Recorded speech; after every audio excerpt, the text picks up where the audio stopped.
बिस्मिल्लाहिर्रहमानिर्रहीम। अस्सलाम वालेकुम स्टूडेंट्स, मैं हूं हसान फरीद, आपका फिजिक्स टीचर। स्टूडेंट्स, आज का हमारा आर्टिकल है मेटल डिटेक्टर्स। जैसे कि नाम से ही जाहिर है कि मेटल डिटेक्ट करने वाली डिवाइसेस हैं ये। तो ये कैसे काम करती हैं ये हम जानेंगे आज के लेक्चर में। तो आइए स्टूडेंट्स स्टार्ट करते हैं आज का लेक्चर। स्टूडेंट्स, मेटल डिटेक्टर्स आप लोगों ने डेली लाइफ में बहुत दफा देखे हुए हैं। अगर आप किसी भी शॉपिंग मॉल में एंटर हो तो सिक्योरिटी गार्ड एक डिवाइस आपकी बॉडी के साथ टच कर कर देखता है कि कहीं आपके पास कोई मेटल की चीज तो नहीं है। और अगर आपके पास मेटल की कोई चीज हो तो वो डिवाइस फौरन ही अलार्म बजाती है, एक साउंड प्रोड्यूस करती है। इसी तरह से आप लोगों ने यह भी देखा होगा कि सम टाइम किसी शॉपिंग मॉल के अंदर जब आप एंटर हो तो आपको एक जगह से गुजरना पड़ता है जो कि कुछ इस तरह से दिखाई देती है। यह भी एक मेटल डिटेक्टर ही है। जब आप इसमें से भी गुजरते हैं तो सम टाइम इसमें से भी साउंड प्रोड्यूस होता है अगर आपके पास कोई मेटल डिवाइस हो। तो स्टूडेंट्स, ये मेटल डिटेक्टर्स जो हैं ये सिक्योरिटी के काम के लिए आमतौर पर देखते हैं, लेकिन ये काम कैसे करते हैं, इनकी वर्किंग, इनका प्रिंसिपल क्या है। तो याद रखिएगा, सबसे पहली बात जो आप लोगों ने जाननी है वो ये है कि एक मेटल डिटेक्टर के अंदर आपको एक पैरेलल एलसी सर्किट मिलेगा। एलसी सर्किट अगर आप लोग नहीं जानते, ये पहले पढ़ा चुका हूं, तो याद रखिएगा L stands for inductor and C stands for capacitor. इसे हम कहते हैं ये एक एलसी सर्किट है, एलसी सर्किट। अब स्टूडेंट्स, ये एलसी सर्किट ही क्यों यूज होता है, ये ऐसा क्या कर सकता है जिसकी वजह से हम मेटल को डिटेक्ट कर पाते हैं। इसके लिए हमें इसको थोड़ा सा डेप्थ में देखना पड़ेगा। तो सबसे पहले तो स्टूडेंट्स आप लोग याद रखिएगा कि हमारे पास इस एलसी सर्किट को यूं इमेजिन करते हैं और इस एलसी सर्किट में से जरा थोड़ी देर के लिए हम इंडक्टर को हटा देते हैं, सिर्फ रह गया हमारे पास कैपेसिटर।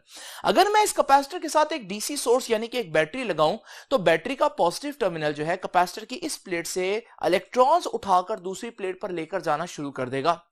अब स्टूडेंट्स, इस तरह से हमारे पास इलेक्ट्रॉन एक प्लेट से निकलकर दूसरी प्लेट पर स्टोर होना शुरू हो जाएंगे। हम कहते हैं कैपेसिटर चार्ज हो रहा है और ये एक लिमिट तक होगा, उसके बाद ये प्रोसेस रुक जाएगा। अब स्टूडेंट्स, अब ये प्रोसेस जब रुक गया है, अगर आप गौर से देखें तो एक प्लेट पर नेगेटिव चार्ज आ गया और एक प्लेट पर पॉजिटिव, और पॉजिटिव और नेगेटिव तो एक दूसरे को अट्रैक्ट करते हैं। अब हमारे पास ये दोनों प्लेट्स के दरमियान एक इलेक्ट्रिक फील्ड जनरेट हो जाएगा और याद रखिएगा ये जो इलेक्ट्रॉन्स हैं इस प्लेट के, ये उस दूसरी प्लेट के पॉजिटिव चार्जेस की तरफ जाना चाहते हैं, लेकिन क्योंकि दरमियान में गैप है ये जा नहीं सकते। अब स्टूडेंट्स, अगर मैं यहां पर बैटरी हटाकर कोई लोड लगा दूं तो आप देखेंगे कि वो जो इलेक्ट्रॉन है वो उसी प्लेट से वापस पॉजिटिव प्लेट की तरफ भागेंगे और इस दौरान क्योंकि वो उस लोड में से पास करेंगे तो लोड को थोड़ी देर के लिए करंट मिलेगा। और अब हम कह रहे हैं ये कैपेसिटर डिस्चार्ज हो रहा है, यानी कि बैटरी उतर गई है फिर भी आपको करंट मिल रहा है। इसका मतलब कैपेसिटर ने एनर्जी स्टोर की है। तो इसका मतलब अगर हम देखें कैपेसिटर क्या है स्टूडेंट्स, याद रखिएगा कैपेसिटर एनर्जी स्टोर करने वाली डिवाइस है। जब बैटरी हट जाती है तब भी ये चार्जेस को मूव करने की एबिलिटी रखता है। लेकिन इंपॉर्टेंट बात क्या है, इंपॉर्टेंट बात यह है कि अगर आप बिल्कुल पहले वाला सीन इमेजिन करें जिसमें मैंने आप लोगों के सामने कैपेसिटर को पैरेलल प्लेट्स की शक्ल में शो किया और उसके साथ एक बैटरी अटैच की, तो आप लोग देखें कि पहले जब चार्जिंग हो रही है तो सर्किट के अंदर इलेक्ट्रॉन जो है वो इस डायरेक्शन में जा रहे हैं, लेकिन जब ये चार्ज हो जाएगा उसके बाद जब आप लोड लगाएंगे तो याद रखिएगा इलेक्ट्रॉन ओरिजिनल डायरेक्शन में जो करंट था उसके बिल्कुल ऑपोजिट जाएंगे। यानी कि हम यहां से ये कह सकते हैं कि कैपेसिटर एनर्जी स्टोर करता है और वो भी इलेक्ट्रिक फील्ड की फॉर्म में एनर्जी स्टोर करता है, लेकिन जब कैपेसिटर डिस्चार्ज होता है तो वो करंट को बिल्कुल ऑपोजिट डायरेक्शन में जनरेट करता है उस करंट के लिहाज से जब वो चार्ज हो रहा था। अगर चार्जिंग में इलेक्ट्रॉन इधर को मूव कर रहे थे तो डिस्चार्जिंग में इलेक्ट्रॉन जो है वो ऑपोजिट डायरेक्शन में मूव करेंगे। ये दो तीन बातें हैं कैपेसिटर के बारे में जो जानना जरूरी है। अब स्टूडेंट्स, वो हमारा जो एलसी सर्किट था उसमें से कैपेसिटर को हम लोगों ने डिस्कस कर लिया। अब जरा थोड़ी देर के लिए कैपेसिटर को भूल जाएं और इंडक्टर को डिस्कस करते हैं। अब स्टूडेंट्स, इंडक्टर की कहानी यह है कि इंडक्टर में जब हम एक बैटरी अटैच करेंगे तो इसमें भी एक करंट फ्लो करना शुरू हो जाएगा, लेकिन उस करंट की वजह से इंडक्टर के गिर्द एक मैग्नेटिक फील्ड जनरेट होना शुरू हो जाएगा जो कि आहिस्ता आहिस्ता बढ़ता रहेगा जब तक कि करंट की वैल्यू मैक्सिमम तक नहीं पहुंच जाती। तो ये जो हमारे पास मैग्नेटिक फील्ड जनरेट हो गया, कैपेसिटर में इलेक्ट्रिक फील्ड जनरेट हुआ था, यहां पर मैग्नेटिक फील्ड जनरेट हुआ है, तो हम कहेंगे कि इंडक्टर जो है वो भी एनर्जी स्टोर कर सकता है, लेकिन वो in the form of magnetic field energy store कर सकता है। अब इसमें खास बात क्या है, जिस तरह कैपेसिटर क्या करता था, बैटरी हटा देने के बाद भी चार्जेस को मूव करने की एबिलिटी रखता था, बिल्कुल इसी तरह से इंडक्टर भी बैटरी को हटा देने के बाद चार्जेस को मूव करने की एबिलिटी रखता है। लेकिन फर्क यह है कि कैपेसिटर के केस में अगर आप बैटरी हटा देते हैं तो चार्जेस ऑपोजिट डायरेक्शन में मूव करते हैं ओरिजिनल करंट के। यहां खास बात यह है कि इंडक्टर में अगर करंट बह रहा हो और अचानक से आप बैटरी हटा दें तो इंडक्टर भी चार्जेस को मूव करने की एबिलिटी रखता है, लेकिन उसी डायरेक्शन में जिस डायरेक्शन में चार्जेस पहले मूव कर रहे थे। यानी ये एक फर्क है, दोनों ही एनर्जी स्टोरिंग डिवाइसेस हैं। लेकिन दोबारा से देख लीजिए, अगर हम कैपेसिटर के साथ बैटरी अटैच करें और करंट इस डायरेक्शन में जाए तो जब हम बैटरी हटाएंगे तो आप देखेंगे चार्जेस बिल्कुल ऑपोजिट डायरेक्शन में फ्लो करेंगे। यानी कि बैटरी उतारने के बाद, डिस्कनेक्ट करने के बाद भी चार्जेस मूव करने की एबिलिटी रखते हैं, लेकिन ऑपोजिट डायरेक्शन में। इंडक्टर में खास बात क्या है कि इंडक्टर के साथ अगर आप लोग ने बैटरी अटैच की, कनेक्ट की, तो इस सूरत में हमारे पास अगर करंट इस डायरेक्शन में फ्लो कर रहा है तो हमारे पास एक मैग्नेटिक फील्ड जनरेट हो जाएगा इंडक्टर के अंदर। अगर यहां पर आप डिस्कनेक्ट करेंगे बैटरी, तो बैटरी के डिस्कनेक्ट करने के बाद भी चार्जेस मूव करेंगे, लेकिन यहां पर जो चार्जेस हैं उसी डायरेक्शन में मूव करेंगे जिस डायरेक्शन में करंट पहले चल रहा था। तो दोनों ही बैटरी को डिस्कनेक्ट करने के बाद भी चार्जेस को मूव करने की एबिलिटी रखते हैं, एक ऑपोजिट डायरेक्शन में, एक सेम डायरेक्शन में। बहरहाल दोनों ही एनर्जी स्टोरिंग डिवाइसेस हैं, बट कैपेसिटर एनर्जी स्टोर कर रहा है in the form of electric field, जबकि इंडक्टर एनर्जी स्टोर कर रहा है in the form of magnetic field. ये तो हम लोगों ने पढ़ लिया अलग-अलग इन चीजों को। तो मैं ये बात लिख देता हूं यहां पर कि एलसी सर्किट में बेसिकली जो कैपेसिटर है वो क्या है, कैपेसिटर स्टोर्स एनर्जी, बल्कि मैं यूं कह देता हूं कैपेसिटर स्टोर्स इलेक्ट्रिकल एनर्जी। यहां मैं कहूंगा जो इंडक्टर है वो भी एनर्जी स्टोर करता है, बट इंडक्टर स्टोर्स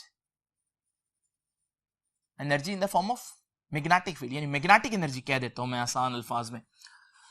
अब स्टूडेंट्स अलग-अलग तो पढ़ लिया, लेकिन आज का हमारा आर्टिकल क्या है, ना एल ना सी बल्कि एलसी सर्किट, यानी दोनों को मैंने इकट्ठे पढ़ना है।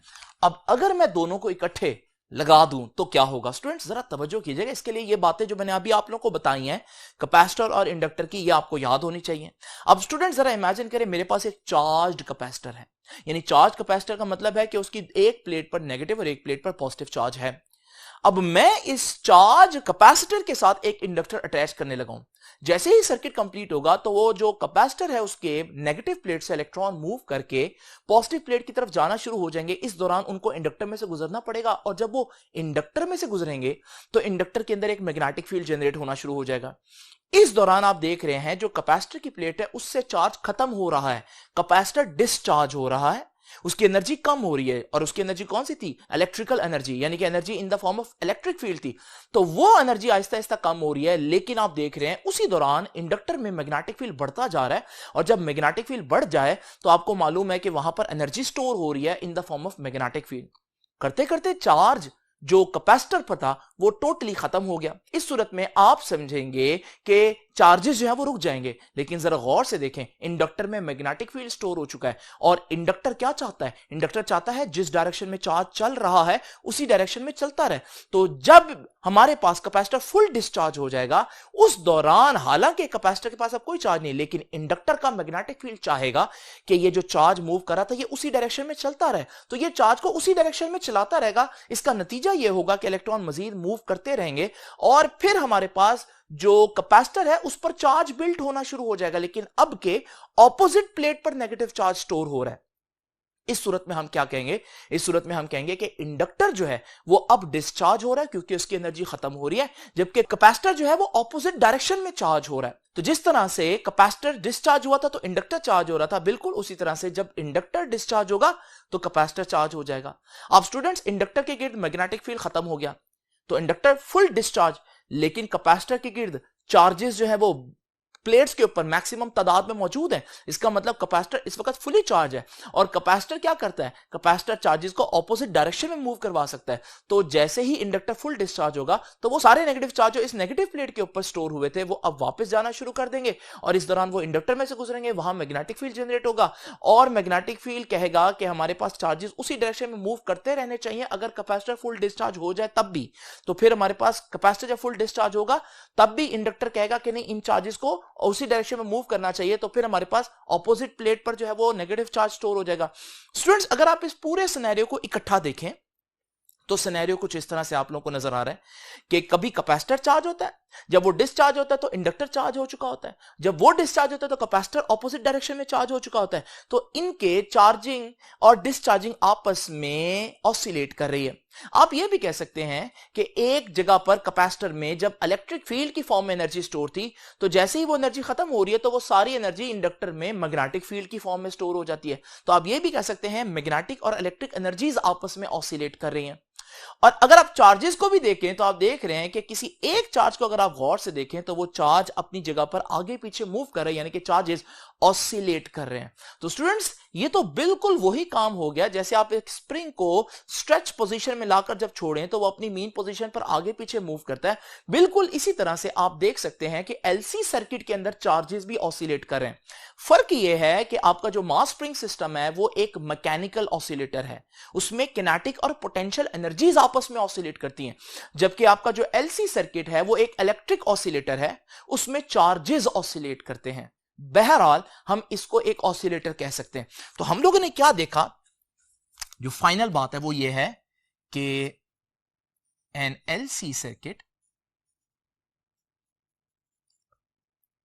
Is an electric oscillator. Electric oscillator, oscillator का मतलब उसमें चार्जेस ऑसिलेट करते हैं, just like a mass spring system. बिल्कुल जैसे एक मास स्प्रिंग सिस्टम ऑसिलेट करता है, वो मैकेनिकल ऑसिलेटर है और ये इलेक्ट्रिक ऑसिलेटर है। अब स्टूडेंट्स, ये बात तो हम लोगों ने यहां पर समझ ली है। ये 2-3 लाइनें जो बुक ने बिल्कुल स्टार्ट में ये तीनों बातें डिस्कस की हैं कि इलेक्ट्रिकल ऑसिलेटर है मास स्प्रिंग सिस्टम की तरह, लेकिन इन 2-3 लाइनों के पीछे आप देख लें कॉन्सेप्ट कितना ज्यादा छुपा है कि मुझे 10 मिनट लग गया आपको सिर्फ ये बताने में कि एलसी सर्किट के अंदर चार्जेस ऑसिलेट क्यों करते हैं। अब ये जब आपको बात समझ में आ गई है कि एलसी सर्किट के अंदर चार्जेस ऑसिलेट करते हैं तो अब इस कहानी को मजीद आगे लेकर चलते हैं। तो बात हो रही थी मेटल डिटेक्टर्स की।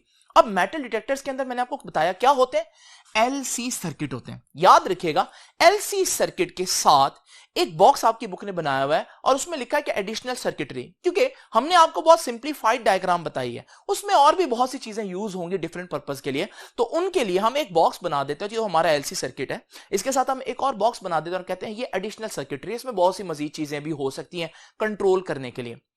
अब स्टूडेंट्स याद रखिएगा, मेटल डिटेक्टर में एक एलसी सर्किट नहीं होता बल्कि 2 एलसी सर्किट होते हैं। तो बिल्कुल इसी तरह का एक और एलसी सर्किट भी आप लोग इमेजिन करें। अब ये 2 एलसी सर्किट इस वक्त बिल्कुल हमारे पास सिमेट्रिकल हैं। एलसी सर्किट में, किसी भी एक एलसी सर्किट में अगर आप गौर से देखेंगे तो चार्जेस क्या कर रहे होंगे, ऑसिलेट कर रहे होंगे। जब ऑसिलेशंस होती हैं चार्जेस की तो कोई ना कोई फ्रीक्वेंसी तो होगी जिससे वो ऑसिलेट कर रहे होंगे। याद रखिएगा वो फ्रीक्वेंसी कहलाती है रेजोनेंस फ्रीक्वेंसी। तो वो मैं आपको बता देता हूं कि चार्जेस किस फ्रीक्वेंसी से ऑसिलेट करते हैं, oscillates at this frequency.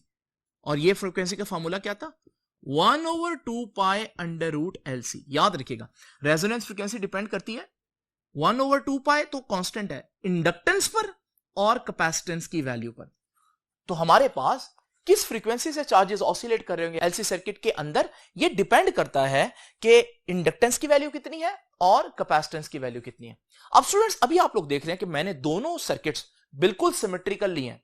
Symmetrical लेने का मतलब है कि जितना इस इंडक्टर की इंडक्टेंस होगी उतनी ही दूसरे इंडक्टर की भी इंडक्टेंस होगी, जितनी इस कैपेसिटर की कैपेसिटेंस होगी उतनी ही दूसरे कैपेसिटर की भी कैपेसिटेंस होगी। क्योंकि यहां आपको 2 कॉइल्स नजर आ रहे हैं, मैं इनको नाम दे देता हूं कि ये कॉइल ए है और ये कॉइल बी है। अब स्टूडेंट्स, अगर आप एक ऑसिलेटर के अंदर गौर से देखें तो चार्ज ऑसिलेट कर रहा है। अब ये जब चार्ज ऑसिलेट कर रहा हो तो याद रखिएगा इसका ग्राफ एक साइन कर्व बनती है। तो अब स्टूडेंट्स, बिल्कुल ऐसी ही साइन कर्व ये इलेक्ट्रिक ऑसिलेटर जनरेट करेगा। और क्योंकि दूसरा जो ऑसिलेटर है वो आइडेंटिकल है, उसमें भी वही कैपेसिटेंस की वैल्यू है, वही इंडक्टेंस की वैल्यू है, और जब वही वैल्यूज होंगे तो हमारे पास जो रेजोनेंस फ्रीक्वेंसी है उसकी भी वही होगी, तो उसमें भी चार्जेस उसी फ्रीक्वेंसी से ऑसिलेट करेंगे। तो बिल्कुल ऐसी ही साइनोसाइडल वेव वो इलेक्ट्रिक ऑसिलेटर भी जनरेट करेगा। यानी मेरे पास दो साइनोसाइडल वेव्स आ गई हैं, मैं एक की फ्रीक्वेंसी को एफ ए कह देता हूं और दूसरी की फ्रीक्वेंसी को एफ बी कह देता हूं, और इस वक्त मैं जानता हूं कि एफ ए और एफ बी आपस में बराबर हैं। तो यहां से हम लोगों ने यह सीखा कि अगर करीब में कोई मेटल सरफेस ना हो, मैंने भी कहीं मेटल तो नहीं रखी ना, तो मेटल सरफेस अगर करीब में ना हो तो याद रखिएगा दोनों ऑसिलेटर्स की फ्रीक्वेंसी सेम होती है। तो यह बात बहुत इंपॉर्टेंट है। अगली हेडिंग देखें मैंने क्या दी है, in the absence of metal. अगर मेटल मौजूद नहीं है तो क्या होगा, तो याद रखिएगा बोथ एलसी सर्किट्स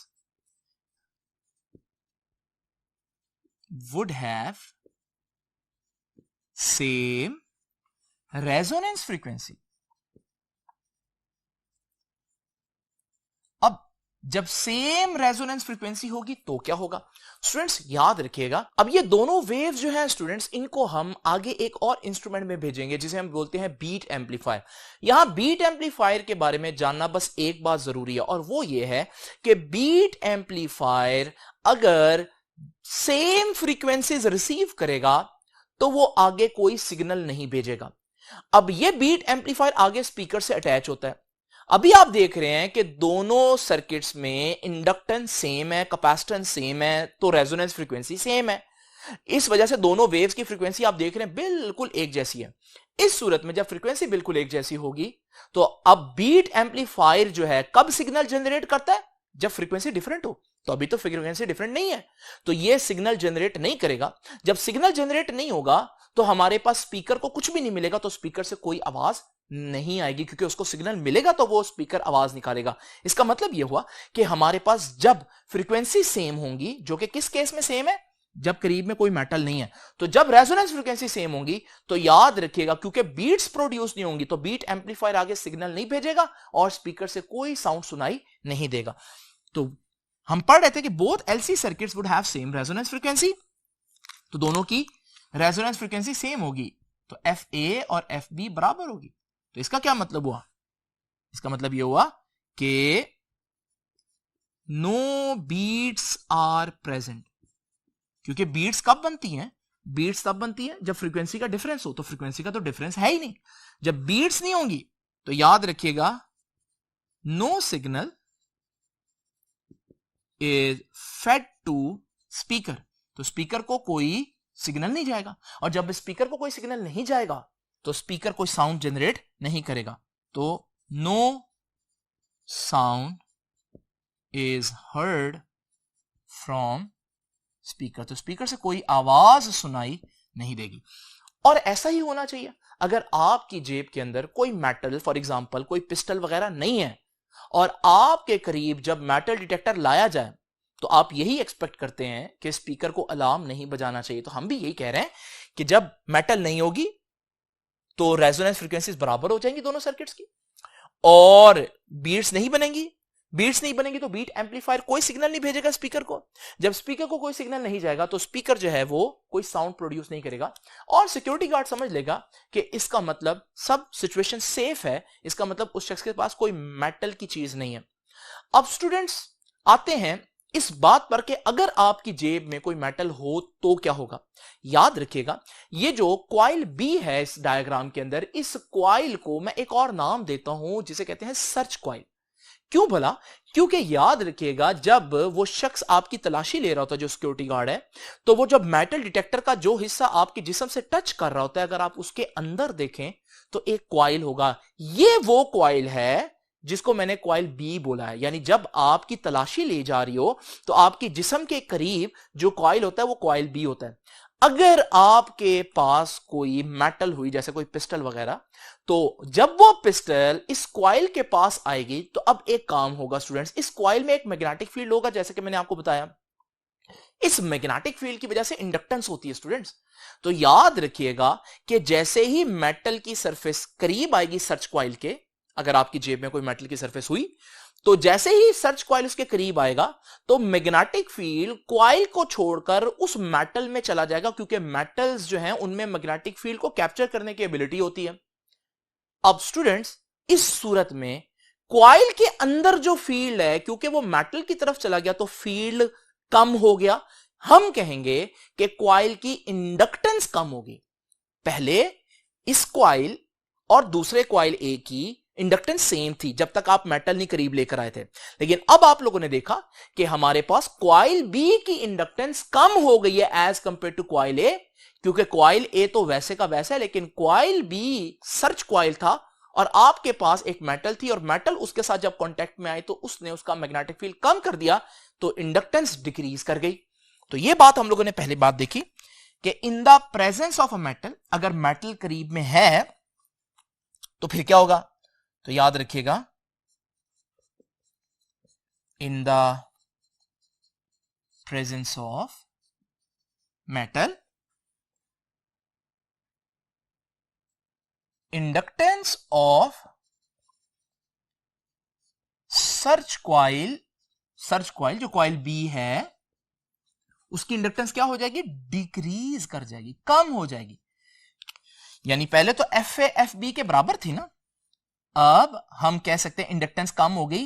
इंडक्टेंस का सिंबल क्या है, एल बी, तो इंडक्टेंस ऑफ बी डिक्रीज कर गई ना, तो inductance of B is less than inductance of A. अब रेजोनेंस फ्रीक्वेंसी का फॉर्मूला क्या है, रेजोनेंस फ्रीक्वेंसी का फॉर्मूला ये है, और इसमें रेजोनेंस फ्रीक्वेंसी और इंडक्टेंस का अगर आप रिलेशन देखें तो इनवर्स है, क्योंकि इंडक्टेंस नीचे आ रही है और बी की इंडक्टेंस मैंने क्या बताया, बी की इंडक्टेंस तो कम हो गई है, तो फिर बी जिस सर्किट में होगा उसकी रेजोनेंस फ्रीक्वेंसी बढ़ जाएगी, चार्जेस की ऑसिलेशन तेज हो जाएगी। इसका मतलब इसकी इंडक्टेंस कम हुई है लेकिन इस सर्किट की फ्रीक्वेंसी बढ़ जाएगी।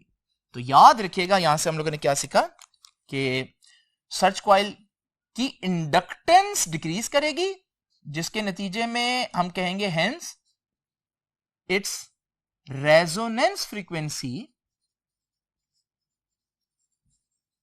इंक्रीजेस, उसकी रेजोनेंस फ्रीक्वेंसी इंक्रीज हो जाएगी। क्यों, क्योंकि फ्रीक्वेंसी और इंडक्टेंस का इनवर्स रिलेशन है इस फार्मूला के अंदर, अगर आप गौर से देखें। अब स्टूडेंट्स, सूरत हाल यह है कि जब तक आपने मेटल नहीं लेकर आए थे करीब, तब तक इस कॉइल में चार्जेस की ऑसिलेशन भी उसी फ्रीक्वेंसी से थी और उस कॉइल में भी चार्जेस की ऑसिलेशन उसी फ्रीक्वेंसी से थी। लेकिन जैसे ही आप मेटल लेकर आए तो इंडक्टेंस कम होने की वजह से इस कॉइल के अंदर चार्जेस की फ्रीक्वेंसी बढ़ गई ऑसिलेट करने की, और उसमें तो फ्रीक्वेंसी वहीं रही। अब स्टूडेंट्स, आपको मालूम है चार्ज जब ऑसिलेट कर रहा हो तो वो एक साइन वेव जनरेट करता है। तो यहां पर भी आप देखें, अगर इनके चार्जेस की बात करें तो इसके चार्जेस तो वैसे ही मूव कर रहे हैं, तो वैसी ही साइन वेव जो है वो जनरेट होगी। लेकिन इस सर्किट में अगर आप किसी चार्ज को गौर से देखें तो वो चार्ज अब बड़ी तेजी से ऑसिलेट कर रहा है। इसकी साइन वेव आप जब जनरेट करेंगे तो आप देखेंगे कि इसकी साइन वेव जो है उसकी फ्रीक्वेंसी ज्यादा है। यानी कि हमारे पास सिचुएशन ये है कि एक ऑसिलेटर ये वाली फ्रीक्वेंसी जनरेट कर रहा है और एक ऑसिलेटर हाई फ्रीक्वेंसी जनरेट कर रहा है। ये दोनों वेव्स आगे जा रही हैं बीट एम्पलीफायर को। आपको याद है बीट एम्पलीफायर का काम क्या है, वो देखता है अगर तो फ्रीक्वेंसी का डिफरेंस होगा ना तो वो सिग्नल जनरेट करेगा। अभी फ्रीक्वेंसी का डिफरेंस है तो फौरन ही बीट एम्पलीफायर फ्रीक्वेंसी का सिग्नल का डिफरेंस देखकर एक सिग्नल जनरेट करेगा। वो सिग्नल स्पीकर को मिलेगा, जब स्पीकर को सिग्नल मिलेगा तो स्पीकर समझ जाएगा कि इस वक्त उसको साउंड प्रोड्यूस करना है और फौरन ही वो साउंड प्रोड्यूस करेगा। और जैसे ही वो साउंड प्रोड्यूस करेगा तो जो सिक्योरिटी गार्ड है उसको पता चल जाएगा कि इस शख्स की जेब में कोई ना कोई मेटल की चीज है। हो सकता है वो कोई की चेन हो तो वो चेक करके आपको छोड़ देगा, लेकिन अगर कोई ऐसी वैसी चीज हुई तो वो पकड़ भी लेगा। लेकिन स्टूडेंट्स, हम लोगों के लिए इंपॉर्टेंट ये है कि हम ये देखें कि अंदर वर्किंग क्या चल रही है मेटल डिटेक्टर के। तो ये वर्किंग अब आप लोगों को समझ में आ गई। तो आप लोगों ने देखा कि मेटल की मौजूदगी में क्या हुआ, हमारे पास फ्रीक्वेंसी डिफरेंस बढ़ गया। और इस सूरत में याद रखिएगा, ठीक है, कि हम कहेंगे कि बीट्स आर प्रेजेंट। ठीक है, वहां क्या था, नो बीट्स आर प्रेजेंट, क्योंकि फ्रीक्वेंसी सेम थी। यहां बीट्स आर प्रेजेंट, और जब बीट्स मौजूद हो तो याद रखिएगा हम कहेंगे कि signal is fed to speaker. Speaker को सिग्नल जाएगा, बीट एम्पलीफायर की तरफ से, तो उसके नतीजे में क्या होगा, a loud sound is heard from speaker. तो याद रखिएगा, स्पीकर से एक बहुत लाउड साउंड सुनाई देगा, जो कि बता रहा है कि खतरा है। अब स्टूडेंट्स, ये हमारे पास वर्किंग है, लेक्चर यहां खत्म होता है, लेकिन एक बात आपको बताते चलें कि ये सिर्फ सिक्योरिटी पर्पस के लिए ही नहीं यूज होते, बल्कि अगर आप लोगों ने जमीन के अंदर किसी मेटल को देखना हो कि मेटल मौजूद है या नहीं, तो उसके लिए भी आप लोग देखते हैं कि हमारे पास जो इंजीनियर्स हैं मेटल को डिटेक्ट करने के लिए भी मेटल डिटेक्टर्स ही यूज करते हैं। स्टूडेंट्स, ये था हमारा आज का लेक्चर। आई होप कि आज का लेक्चर आपको समझ में आया होगा। आपसे अब इंशाल्लाह मुलाकात होगी नेक्स्ट लेक्चर में। तब तक के लिए अल्लाह हाफिज।